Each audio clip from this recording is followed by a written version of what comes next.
Vous êtes encore de très nombreux spectateurs à ne pas être abonnés. Alors faites-le, c'est gratuit et ça soutient bien la chaîne. Vous pouvez dorénavant rejoindre notre communauté grâce au bouton rejoindre sous la vidéo et ainsi accéder à des avantages exceptionnels.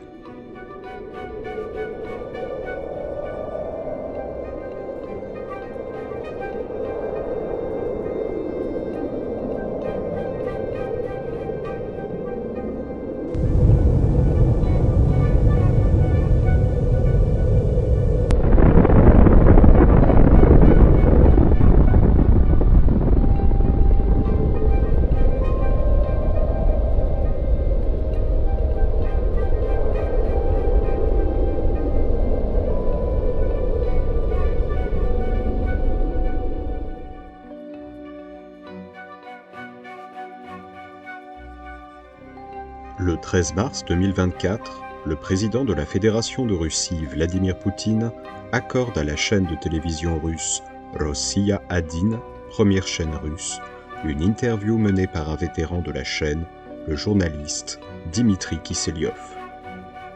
Durant cet entretien, le chef d'État russe, comme dans beaucoup d'autres discours, a une nouvelle fois fait référence aux discussions engagées entre l'OTAN et la Fédération de Russie au lendemain de la disparition de l'URSS en 1991. Dans cette vidéo, nous allons revenir sur ce passé de plus de 30 ans de relations, tantôt cordiales, tantôt conflictuelles, entre une Russie émergente qui cherche à reprendre sa place de grande puissance et une alliance atlantique OTAN profitant de l'effondrement de l'URSS pour s'étendre toujours plus à l'est de l'Europe. En effet, en 1991, la disparition de l'Union des républiques socialistes et soviétiques, alors le plus vaste pays du monde, et l'indépendance des républiques qui la composent, en particulier l'immense Russie, créent pendant un temps un vide stratégique en Europe centrale et orientale dans lequel les États-Unis, se considérant grands vainqueurs de la guerre froide, ont bien l'intention de s'engouffrer. Le rideau de fer est tombé et la chute du mur de Berlin le 9 novembre 1989 avait marqué le début de la libération des peuples dominés par des régimes communistes autoritaires soumis aux ordres de Moscou. Le dernier secrétaire général du Parti communiste de l'Union soviétique, c'est-à-dire le dirigeant de l'URSS, Mikhaïl Gorbatchev, avait engagé depuis 1985 de vastes réformes économiques, sociales et démocratiques nommées Uskorénie, Perestroïka et Glasnost, qui devaient en théorie mener l'Union soviétique vers la modernisation, le capitalisme et la démocratie, chose qui semblait à l'époque la solution pour la prospérité.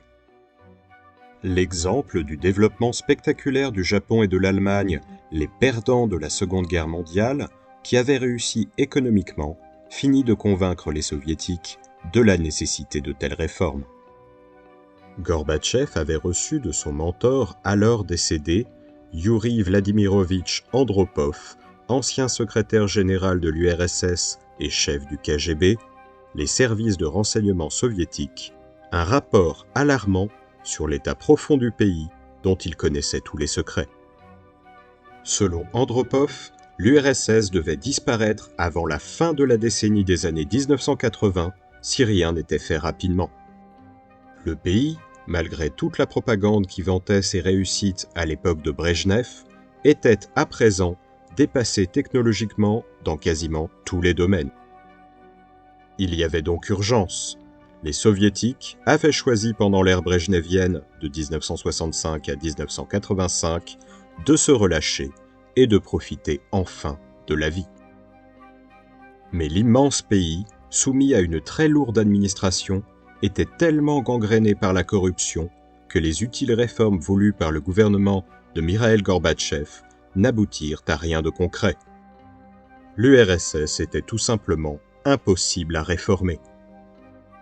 La catastrophe nucléaire sans précédent de Tchernobyl en 1986 donnera non seulement le premier grand coup de semonce, mais dévoilera aussi au peuple russe et au monde les faiblesses profondes et cachées de la deuxième puissance mondiale qui s'effondrera en quelques années. Le pays sombrera dans le chaos économique, politique et social. De cette période très troublée naît alors une nouvelle Russie qui prend littéralement son indépendance de l'Union soviétique. Les Russes renouent alors du jour au lendemain, après 70 ans de communisme, avec une économie de marché, c'est-à-dire capitaliste, à laquelle la population n'est tout simplement pas du tout habituée. À l'époque soviétique, tout était gratuit et pris en charge par l'État. Surtout, la concurrence et la recherche du profit ne sont plus des notions évidentes en Russie depuis les années 1920. Les élections présidentielles russes de 1991 amènent au pouvoir Boris Nikolaïevitch Yeltsin, un ancien chef du Parti communiste de Moscou, favorable aux réformes de Gorbatchev. Il est cependant très critique sur la lourdeur de l'appareil soviétique et combat alors le Parti communiste qu'il juge, comme beaucoup de Russes, incapable de faire aboutir les réformes économiques et démocratiques. Dès 1991, il se rapproche des États-Unis et des États occidentaux par des visites officielles aux USA et au Canada. Le putsch raté des communistes en août 1991 entérine définitivement l'indépendance de la République socialiste fédérative soviétique de Russie et donc la disparition de l'URSS. Boris Yeltsin et les peuples de la nouvelle fédération de Russie se retrouvent alors confrontés à la plus grave crise économique et sociale que le pays ait connue depuis la guerre civile de 1917. Le choc du passage au capitalisme est bien trop brutal. Surtout que des individus malveillants, les futurs oligarques ou milliardaires russes, ont pris la liberté de s'accaparer des pans entiers de l'économie et privatisent à leur profit d'énormes conglomérats industriels autrefois propriété de l'État soviétique. Cette nouvelle élite dépense à l'étranger les immenses ressources qu'elle a extorquées au peuple. Rien de profitable pour les Russes, qui souffrent alors terriblement de la crise généralisée.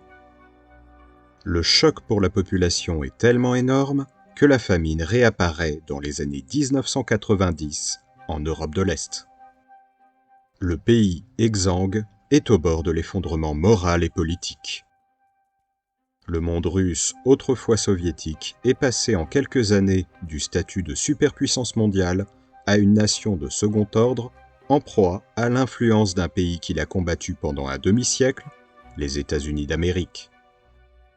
Avec la fin de la guerre froide, ceux-ci n'ont pas l'intention de laisser leur victoire sans lendemain. Ils tiennent à devenir hégémoniques et à dominer seuls la planète entière. Ils veulent devenir l'hyperpuissance de ce monde. La Russie a tellement de problèmes à cette époque qu'elle n'a plus aucun moyen politique, économique, militaire ou stratégique pour contrer l'influence grandissante en Europe d'une Amérique conquérante. Celle-ci s'est lancée, l'année même de sa victoire sur le monde communiste en 1991, dans la première guerre du Golfe. Un conflit global visant à affirmer, au cœur du Moyen-Orient, en Irak, l'hégémonie des USA. Cette région est bien la source principale du pétrole et donc l'épicentre de l'économie mondiale de cette fin du XXe siècle. Les États-Unis vont, dans les années qui vont suivre, soutenir une Russie qu'ils ne peuvent laisser s'effondrer. En effet, les Russes dominent encore, officieusement, un espace gigantesque nommé Communauté des États indépendants, CEI, qui est une alliance économique des anciennes républiques soviétiques fédérées. Elle regroupe avec la Russie, l'Ukraine, la Biélorussie, mais aussi des États du Caucase et d'Asie centrale. Les deux premiers, Ukraine et Biélorussie, possèdent toutes deux dans les années 1990 un arsenal nucléaire hérité de l'époque soviétique. Pour les États-Unis, il faut impérativement garder sous contrôle ces armements atomiques afin qu'ils ne soient pas, dans le contexte extrêmement troublé de l'époque post-soviétique, vendus sur le marché noir international. Le vide stratégique laissé par la disparition de l'URSS doit donc impérativement être comblé, du moins en partie, par une Russie amie et suffisamment forte pour contrôler ses armements, ainsi que des espaces jugés essentiels à la stabilité du monde. Il faut aussi contrer l'influence naissante d'un pays qui a récemment réussi, avec un succès imposé, sa conversion au capitalisme, la Chine.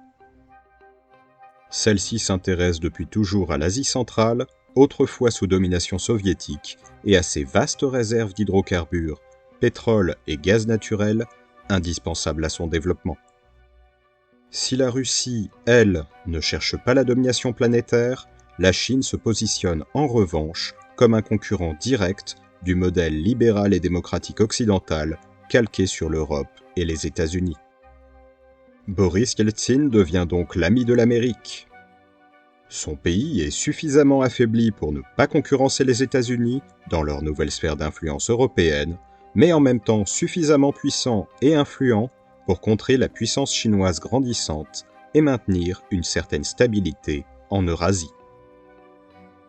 Les années qui suivent permettent à la Russie de réussir tant bien que mal sa conversion au capitalisme et à l'économie de marché. Pendant ces années difficiles, les officiels à Moscou n'ont pas non plus accepté sans broncher la domination américaine. Dans les couloirs de la diplomatie, d'âpres négociations géostratégiques commencent dans lesquelles le gouvernement russe tient à limiter les empiètements des États-Unis sur un espace qu'elle considère traditionnellement soumis à l'influence de Moscou. La Russie a encore et toujours un atout indéniable, ses gigantesques ressources en pétrole et en gaz qui, en cette fin du XXe siècle, viennent alimenter les marchés européens. Une Europe qui devient de plus en plus dépendante des hydrocarbures à bon marché, de son grand voisin de l'Est et de sa puissante firme, Gazprom. La géostratégie et la géopolitique du pétrole, du gaz et des oléoducs qui acheminent ces ressources vers les États européens devient une arme très utile pour Moscou. Les États-Unis voient de plus en plus dans leur ami russe un obstacle à leur domination sur le vieux continent. L'allié d'hier devient peu à peu une puissance de nouveau gênante qu'il va falloir museler, voire combattre, quitte à couler des relations économiques et commerciales russo-européennes, voire russo-atlantiques, très profitables à tous. L'Amérique s'ingère de nouveau dans les affaires de l'Europe, qu'elle compte bien garder sous sa coupe grâce à l'outil militaire de l'OTAN, où la Russie ne peut trouver sa place. L'Alliance ne peut en effet accepter deux puissances nucléaires de force comparables. Du point de vue de Washington, l'entrée de la Russie dans l'OTAN ne pourrait que nuire à sa domination militaire dans l'Alliance. Nous allons donc revenir dans le détail sur les événements qui marquèrent un tournant dans les relations Russie-OTAN dans la décennie des années 1990 et 2000. Le 17 mai 1997 était signé à Paris un accord de coopération et de partenariat qui fut l'acte fondateur dans les relations, la coopération et la sécurité mutuelle entre l'Organisation du traité de l'Atlantique Nord OTAN et la Fédération de Russie. Aménageant une plateforme de dialogue, la nouvelle institution Russie-OTAN fut saluée comme un instrument permettant d'assurer la sécurité européenne et internationale. En établissant des pratiques de consultation entre les parties signataires, l'accord devait mettre en place des relations de confiance entre Moscou et ses voisins et ainsi conclure favorablement et positivement la période troublée de 1989 à 1997. Résultat de plusieurs années de négociations et de tractations, cet accord Russie-OTAN de 1997 fut le jeu complexe de nombreuses interactions et interdépendances entre de très nombreux États et institutions internationales. Loin de se limiter à de simples négociations entre l'OTAN et la Russie, ce processus mit aux prises une multitude d'acteurs impliqués dans la gestion de l'espace européen post-guerre froide. Il fallut amoindrir les différends locaux entre petits États au profit de considérations beaucoup plus larges portant sur l'avenir de l'Europe et des relations internationales. Le passé douloureux de la Seconde Guerre mondiale et de la période soviétique était et reste encore très frais dans les esprits des peuples du vieux continent. L'OTAN voulait alors se positionner comme un acteur clé devant mettre fin définitivement à la guerre froide. Un paradoxe pour une alliance née en 1949 et qui, à l'origine, était tournée contre l'Union soviétique et donc la Russie. L'Alliance Atlantique voulait donc modifier sa propre identité afin de ne plus se présenter comme une alliance offensive née d'un monde bipolaire, mais comme une force désireuse de travailler au renouveau des relations au sein de l'espace euro-atlantique. Amorcer un dialogue avec Moscou et tenter de créer un espace euro-atlantique de sécurité, tel était l'objectif de ces négociations. C'était dans l'optique de régler les différends locaux européens qui avaient été étouffés par la guerre froide de 1945 à 1991 que l'OTAN se tournait alors vers ce qui était encore l'URSS. Au moment des accords, en 1997, 3 pays parlent alors de rejoindre l'organisation militaire euro-atlantique: la Pologne, la Hongrie et la République tchèque. La première nation, la Pologne, a de tout temps été un ennemi affiché des Russes, et à juste titre, puisque les deux pays se sont combattus pour dominer les peuples slaves depuis le XIVe siècle. Les Russes se sont toujours montrés hostiles aux Polonais, et l'histoire de ces deux peuples est comparable aux différends qui opposèrent les Français et les Allemands pendant des siècles.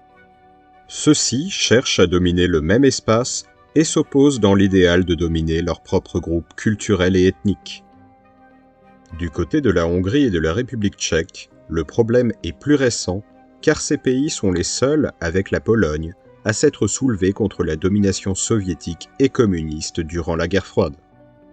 Ceci provoqua des interventions musclées et meurtrières des chars de l'armée soviétique en 1956 en Hongrie et en 1968 en Tchécoslovaquie. Ces 3 États d'Europe centrale et orientale sont donc fermement convaincus que leur avenir est à l'ouest, au sein de l'alliance militaire de l'OTAN. Moscou considère cependant essentiel que ces États restent neutres, formant ainsi un glacis protecteur et une sorte de frontière stratégique qui, d'un point de vue militaire, est plus qu'importante si l'on se positionne du côté de la Russie. En effet, et c'est le cas aujourd'hui, l'installation d'infrastructures et de sites de lancement de missiles de l'OTAN, c'est-à-dire des États-Unis, dans ces 3 pays, met à portée balistique l'ensemble de la Russie. Une politique de sécurité dans ce type de contexte est alors tout simplement impossible côté russe. Du point de vue du Kremlin et de Moscou, l'élargissement de l'OTAN à ces pays et plus généralement à l'est de l'Europe empêchera leur propre pays de mettre en place une politique de sécurité militaire et stratégique réellement efficace. Pire encore, elle menacera clairement l'existence de la Russie. Une telle politique d'implantation militaire avait déjà fait l'objet d'une situation internationale catastrophique que tout le monde semble aujourd'hui avoir oubliée: la crise des missiles de Cuba en 1962.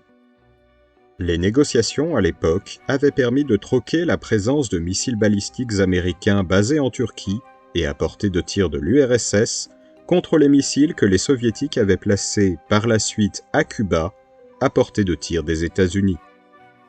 Le monde avait alors frôlé l'apocalypse nucléaire. Aujourd'hui, le discours états-unien, quant à la présence de ces installations en Europe de l'Est, mentionne la nécessité de se protéger de l'Iran, une puissance nucléaire qui n'a, à l'heure actuelle, aucune capacité de projection suffisante pour représenter une réelle menace à la sécurité européenne. La réaction russe à ces installations ne peut donc pas surprendre les Américains. En 1997, les négociations sont cependant bien engagées. Avec la chute du mur de Berlin en 1989, l'OTAN n'avait plus de réelle raison d'exister. Il fallait donc s'adapter à la nouvelle donne et modifier son identité et la nature de son action. Elle prit donc un caractère politique, maintenant des liens transatlantiques indispensables à la sécurité générale. L'alliance devait servir de passerelle entre l'Ouest et l'Est. Elle devait aussi permettre de réaliser des missions de maintien de la paix pour le compte de l'ONU ou de la CSCE, Conférence sur la sécurité et la coopération en Europe, mise en place en 1975 avec les accords d'Helsinki. L'OTAN devait également réfléchir aux liens qui pourraient l'unir à l'Union européenne, en réactivant l'idée d'une union non plus seulement économique, mais également politique. Avec la volonté des anciens pays satellites de l'Union soviétique de rejoindre l'Alliance, celle-ci voyait son attractivité et sa nécessité véritablement confirmée. Néanmoins, la reconfiguration de l'Europe qui s'amorçait alors, redessinant les relations entre les États et soulevant de très nombreux défis, ne permettait pas à l'Alliance de répondre positivement à cette volonté d'élargissement. De plus, certains membres ou institutions de l'OTAN craignaient que l'entrée de pays militairement faibles n'entraînât une perte d'efficacité de l'Alliance et une incapacité à assurer la clause de défense collective de l'article 5. Enfin, une réponse positive signifiait l'extension de l'OTAN sur le territoire même de l'ancien pacte de Varsovie, l'alliance militaire autour de l'Union soviétique pendant la guerre froide. Or, agir de la sorte sans tenir compte des incidences possibles sur la relation naissante avec Moscou, mais aussi sur le développement interne de la politique russe, pouvait déstabiliser le continent tout entier. Le coup de force contre la Lituanie en janvier 1991 et le coup d'État contre Mikhaïl Gorbatchev démontraient que la démocratisation du pays n'était pas assurée et renforcèrent les craintes de voir sombrer la Russie dans le nationalisme et l'autoritarisme. Par ailleurs, une potentielle avancée de l'OTAN à l'Est rendait Moscou soucieuse car cela signifiait l'arrivée près de ses frontières d'un bloc militaire très puissant mais dont elle était exclue. Cela faisait aussi ressurgir des images douloureuses du passé, comme les invasions polonaises, napoléoniennes et allemandes. Ainsi, une contradiction existait. Les raisons pour lesquelles l'Europe centrale était avide de rejoindre l'OTAN étaient en fait aussi la cause du refus de la Russie de rejoindre cette même alliance. Paris et Londres, très clairvoyants par expérience sur la situation internationale, manifestait donc à l'époque une grande prudence à l'élargissement de l'OTAN à l'Est. La France n'était plus membre de l'Alliance Atlantique depuis 1966, mais participait aux négociations générales. Berlin, cependant, poussait les choses afin que leur soutien à l'entrée de la Pologne dans l'OTAN favorise une réconciliation entre Polonais et Allemands. J'espère sincèrement que cette vidéo vous a plu. Si c'est le cas, n'hésitez pas à souscrire à notre chaîne avec le bouton rejoindre, à mettre un petit pouce bleu, à laisser un commentaire et bien sûr à vous abonner afin de ne pas manquer la prochaine vidéo.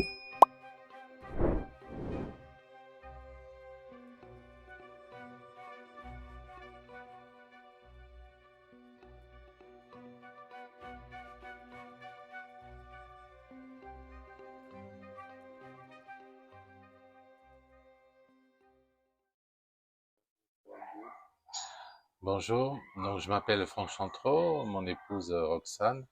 On a créé en 2006 notre sanctuaire de réhabilitation pour jeunes primates. Jack, le premier chimpanzé qu'a confisqué dans cette province du sud de la RDC, a été le premier bébé confisqué. On était loin de se douter que ce bébé allait changer notre vie pour toujours. Et le programme qu'on s'était fixé, c'était d'arrêter le trafic illégal d'espèces protégées, traversant la province du Katanga pour rejoindre la Zambie et l'Afrique du Sud. Nous tenons à remercier Alain et tous les followers de son site Les Dessous de l'Histoire, car grâce à votre générosité, nous avons pu soutenir tous ces animaux victimes du trafic que nous avons recueillis au travers de la nourriture, bien sûr, mais aussi des soins médicaux et de la présence de papa et de maman de substitution, parce que ces animaux vivent de tels traumatismes que quand ils arrivent, ils sont perdus et ont besoin de beaucoup d'amour et d'affection pour surmonter tout ce qu'ils ont vécu. Donc, merci beaucoup pour tout ce que vous avez fait, pour vos dons. Ça nous aide énormément. Merci pour eux.